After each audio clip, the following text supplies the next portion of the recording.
Shalom, shalom, everyone. Today we're going to take a look at a couple words in Psalm 119, verse 2, whole heart. Once again, let's take a look at some of the resources that can be used to trace back Hebrew words, to trace back from the Greek to the Hebrew. The Strong's Concordance, the Theological Word Book of the Old Testament, the Ancient Hebrew Lexicon by Jeff Benner, which I highly recommend that everyone have. The King James. I prefer the Scriptures version of the Bible. Whichever sacred name version that you prefer is great. The Greek Concordance to Septuagint for those Greek word studies back to the Hebrew. The Apostolic Bible Polyglot, same for those Greek word studies back to the Hebrew. The eSword. The great thing about the eSword is you can get so many of these references as well as a whole plethora of others in one place on your computer. Though it does not take the place of the books. The books are always best to have in hand. It is a great resource while we have it in this day and age. Some of the other ones to have on hand after getting the ones on the first screen would be the Englishman's Hebrew Concordance, the Englishman's Greek Concordance, the Brown Driver Briggs Jacenius, Thayer's Greek Lexicon, the Etymological Dictionary by Klein, and the Etymological Dictionary by Hirsch. So let's dig into today's study. This verse reads, "Blessed are those who observe his witnesses, who seek him with all the heart," with the whole heart. So in the scriptures, we see that it reads all the heart, but in the King James Version, it reads with the whole heart. So we have to look up the word whole in the Strong's. In the front of the Strong's Concordance, in alphabetical order, are all the words in the King James Version of the Scriptures. So we find our word whole, and then we go to the verse that we're looking at it in, which is Psalm 119, verse 2, which is the long yellow underline, and we see it's got two ticky marks at the end. So we look back up the column to see which word is being quoted all the way through, and that would be the Hebrew H3605. Then we turn to the back of the Strong's Concordance to the Hebrew Chaldee Dictionary. Make sure you don't turn to the Greek dictionary, but the Hebrew Chaldee Dictionary. And all the Strong's numbers are in order numerically. And we find our 3605, and we see that it's kol from 3634. Properly the whole, hence all, any or every, in the singular only, but often in the plural sense. Then we see the colon and the dash. Everything after the colon and the dash are just English translations of the same Hebrew word. So let's stick with everything before the colon and the dash. Next, we'll take a look at our word in the Theological Word Book of the Old Testament. Going to the back of the book, in numerical order, are the Strong's numbers. So we find our 3605, and we see that in this book it is connected to 985A. Turning to the 985A, which is on page 441, we have a whole description of different words in this root line, or that they have in this root line. We can see, it looks to me like they start off most of their, if not all, of their root lines with a 3-letter root system. I happen to be in agreement that it's with other people that it's a 2-letter root system. So the reading might seem just a little off, but it's all the exact same words. So I'll read you a little bit just to show you what kind of information you can gather from this. Whether you're brand new or you're really seasoned at studying these words, this is just a great resource that connects so many dots throughout the scriptures. Especially if you're a beginner, it's a great resource. So, except for the particle kol, which is actually our word, all, which occurs upward of 5,000 times, this verb and its derivatives occur 21 times, 8 of which are in Yehezkel. So this is actually speaking of what they consider to be the root word of this root line. This root meaning is to be complete, whole. The verb is perhaps denominative, since it appears but twice, both in Yehezkel 27, verses 4 and 11. Both of these verbal usages are associated with beauty. The translation perfect only appears when the root is so associated. And Psalm 50 verse 2, both of which refer to Yerushalayim as the perfection of beauty. So that's just kind of an outline of what the whole root that they considered it to be pointing towards. So here's a little information specifically on our word. Kol, all, every, any, whole, none. A very common particle occurring about 5,400 times. Of these, all but 800 are in the genitive relation with the following word, signifying thus the whole of something. It is commonly translated all if the following word is plural, and every if the word is singular and without the article. It can also have a suffix attached to it, the whole of it, all of it. This particular formation may then follow a given noun, stressing the aspect of totality. 2 Samuel 2:9. It can also be used in this way with the noun understood, as does Isaiah when he expressed the corruption of the entire people by saying, all of it loves a bride. In some contexts, it denotes all kinds of all sorts. Thus, Eleazar took with him all of the good things of his master, i.e., a great variety of good things. Kol can also stand by itself, or absolutely to express everything. The sense in which all is to be taken must be gathered from the context. Jeremiah 9:3. When used with the article, it refers to something just mentioned, or in a wider sense to the whole of creation. Such passages as Psalm 103:19, 145:9, and Jeremiah 51:19 use this construction when expressing the idea of Elohim's rulership over all things. So we get quite a bit of information about this word all. You know, it boils down to sometimes all is all of absolutely everything. But sometimes all in context can be all of a certain group of something. Just like when all of the things that were breathing on the earth would be killed by the flood, yet Noah and his family and all the animals lived. So we see all was specifically to a certain group of people. All of those that weren't rescued would be drowned in the flood. And so all can mean all, and all can mean all of a certain group. It's all about context, context, context.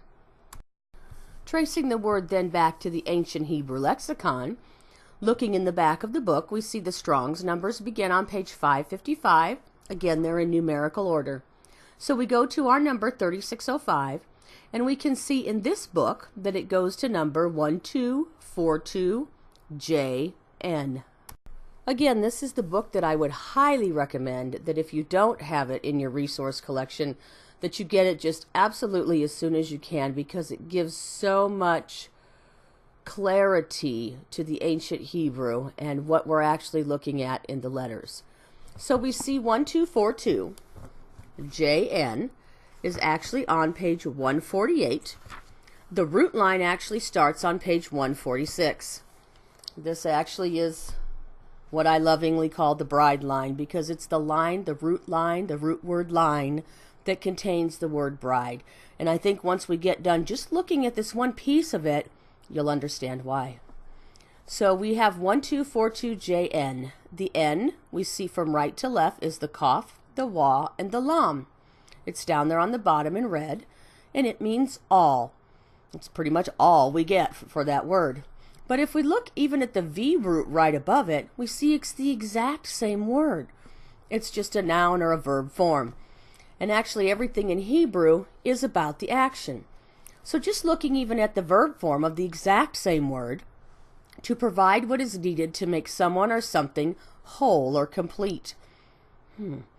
We see at the J family root, the action is to sustain, and the concrete is food. Looking back up to the two-letter parent root, 1242, from right to left we see the Kaf and the Lam. The action is complete, the concrete is vessel, the abstract is whole. The pictograph Kaf is a picture of the bent palm representing the bending or subduing of the will. The Lam is a picture of a shepherd's staff or yoke. Combined, these mean tame for the yoke. An animal or land that is tamed has been worked and is complete and ready for use. Taming includes construction of the holding pins, putting the soil to the plow, harvesting of crops, milk, or meat. One eats once the harvest is complete.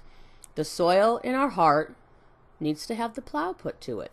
If we want to be in the harvest and participate in the end times at the marriage supper of the Lamb, we must be tame for the yoke. So looking at our letters in this word, we see the Kaf, the palm, on the right side, bend, allow, tame, cover, open, bless. We see the Wa, the tent peg, look, man, behold, reveal, show, sigh. And we see the Lam, the shepherd's staff, lead, teach, yoke, forward, tongue, control. So in considering we're talking about the whole heart, or all the heart, we are taming this other seed that is in our heart. We are taming it down and bending our will to the good seed so that we are secure and in the yoke in the day of the harvest, fully following his instructions. We have completely bent our will and secured ourselves to the shepherd in his yoke, which actually is light and easy. Moving on to our next word in the verse, we can see that in both the scriptures and the King James, it is the word heart. Looking in the Strong's Concordance at the beginning of the book that's in alphabetical order, we find our word heart, and then go to our verse, which is Psalm 119, verse 2, and we see there at the end of that line there are two ticky marks. So again, we need to go up to the Strong's number that's above it, which is 3820. Going to the back of the Strong's Concordance in the Hebrew and Chaldee dictionary, again making sure it's not the Greek dictionary, in numerical order by Strong's number, we find our 3820, and we see that it's leb, a form of 3824, the heart, also used figuratively, very widely for the feelings, the will, and even the intellect, likewise for the center of anything. And then we see our colon and our dash, and we know that all the words after that are just English translations, so we stick with everything that's before the colon and the dash. Looking in the Theological Word Book of the Old Testament, again we go to the back of the book, and our Strong's numbers are in numerical order, and we see our 3820 is referenced in this book at 1071a. So turning to 1071, we find that it is on page 466. And I'm just going to read a little bit out of this one. I just want to encourage you to really get this resource. Just a couple paragraphs. By far, the majority of the usages of leb refer either to the inner or immaterial nature in general, or to one of the three traditional personality functions of man: emotion, thought, or will. In referring to the inner man, leb may contrast some relatively obscure or less visible aspect of man's nature with the more public side of his being. It may be regarded as an inner reflection of the outer man. Proverbs 27:19, RSV, is quoted as mind. Dream consciousness may be meant when the heroine's heart was awake through her body, though her body slept, in the Song of Songs 5:2. Statements such as, "Why does your heart carry you away?" Job 15:12, contrast the heart with the remainder of the person. However, in other contexts, heart expresses the totality of a man's nature and character, both inner and outer.